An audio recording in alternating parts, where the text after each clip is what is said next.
Hello, in this video, I will show you how to spawn items in random locations of a map.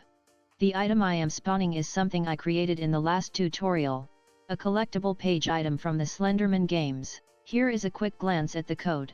You can go watch that video first if it is important. Now on to the overview. I have spawn points around the map and the pages spawn in random places every time. It also only spawns the amount of items we need to collect. Now on to the code. I need to create a game mode to handle the spawning. You don't need to create another one if you have a game mode for your map. Right-click and go to Blueprint class. Find game mode here. Click and name it GM_game. Now go to your World Settings tab. Set your game mode to the one you created. Make sure all the settings below it is correct, especially the character it spawns. We only need one other actor, the spawn point. Create a blueprint class and name it spawn point. This won't have any code in this video. Place as many as you want in your map. I like to put many spawn points so the randomness is larger. Go to your game mode to add the spawn code. Under the functions category, create a function and call it spawn item or spawn page. First, we get all actors of class. Select the class as spawn points. We need a reference to all your spawn points before we start the main chunk of code. Drag from the out actors and promote it to local variable. Call it local spawn points. Now to loop through the amount of times we want to spawn this item. Get a for loop. You want to change the last index to the amount of times you want it to spawn, but remember to always subtract 1 as the loop starts with 0. Next, get your array and get a random array item node. At the bottom here, I have the alternate method of random array item if you don't have this node. Anyway, get the top return node and promote it to a local variable. You can call this local item. Next, we do the spawning.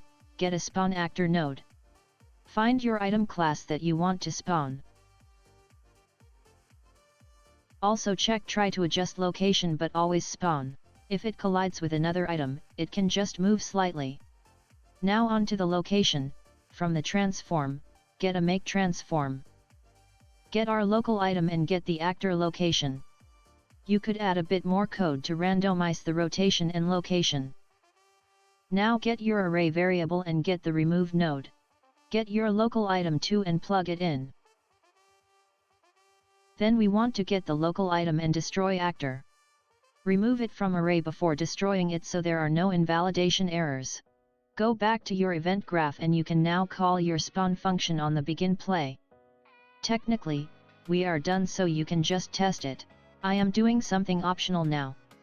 Our final bit that I will be doing it merging the last video's max item variable to this function since I did my last code in the player character class. At your for loop, drag from the last index and promote it to a global variable. Name is max items or pages needed. You can drag from the variable and get a subtract. Connect it to the loop and remember to subtract 1. Give it the right default value. I need to change mine to 8, as there are 8 pages. Now on to the player character. I just need to swap the old variables. First, on begin play, go cast to your game mode that you created. The object would be the get game mode node. Promote it to a variable and call it game mode reference. Now we can use this to replace the old variables. I will be getting my game mode reference and getting my max page variable. The first swap is at the format text. Our next one is at this branch where we check current pages greater than our max pages. You are safe to delete your old variable. Now compile and test the game. Test it a couple of times to see if it spawns in different places. I hope you enjoyed this video and consider subscribing and sharing. See you next time.